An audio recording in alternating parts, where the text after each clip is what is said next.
Here are my 4 key cues for strict handstand push-ups. Number 1, we're going to talk about width, where those hands need to sit, what's the optimal position. Number 2, we're going to talk about the tripod approach, bringing the head forward relative to the hands, making sure we're using the right muscle groups as well. Number 3 is making sure when we're pushing up, we're pushing our head through and pushing through those shoulders. Number 4, holding a solid handstand. First tip being the hand width. So what you want to be doing, guys, is making sure your hand width is wider than shoulder width. So when you're down on the ground, you're allowed to have your fingers out, but you make sure your palms are in. Having those hands at that optimal width, that shoulder width plus a little bit more, will certainly help you just make it a little bit lower to get to the ground, make it a little bit easier to push up. Cue number 2 is the tripod and recruiting the right muscle groups. And what I mean by that is making sure when you put your hands in your correct position, we want to be making sure our head sort of comes forward relative to the hands and not just straight out to the side. Rotate my elbows out, so that external rotation, and squeeze the lats and come down and push up. And you're just going to get that extra bit of strength gain when you can push through the ground, push the elbows backwards, turn the elbow. You load up the triceps, but also have those lats activated and being used, versus having the elbows out, which then puts the chest out. So if you start doing this way, guys, your chest is going to come out and that's going to bring you away from the wall. I'm going to kick up to the handstand. Okay, you're going to put your head forward, elbows back, and then up.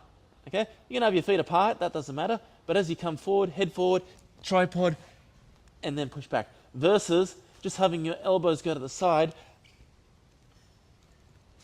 really feels very unstable. When I go to the side, I don't like it, my shoulders don't like it.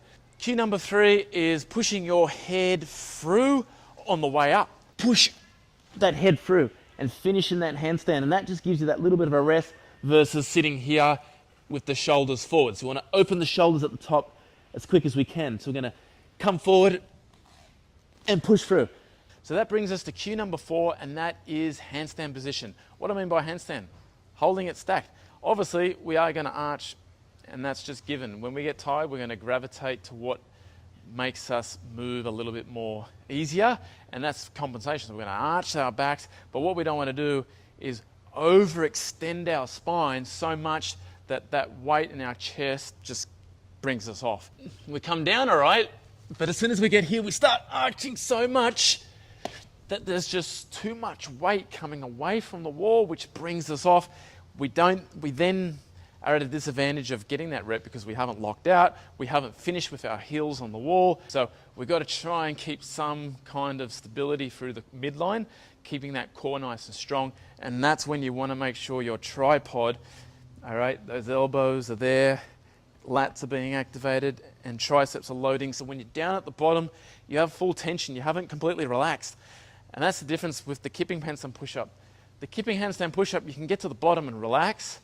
What I mean by relax, you can kind of sit there, set yourself, and you've got momentum in the form of your hips and your legs kicking you back up.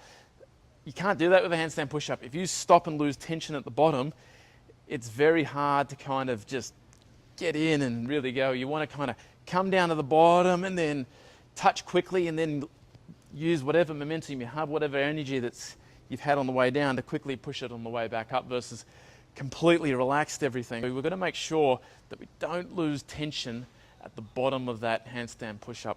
Keep the tension there and push up nice and tall.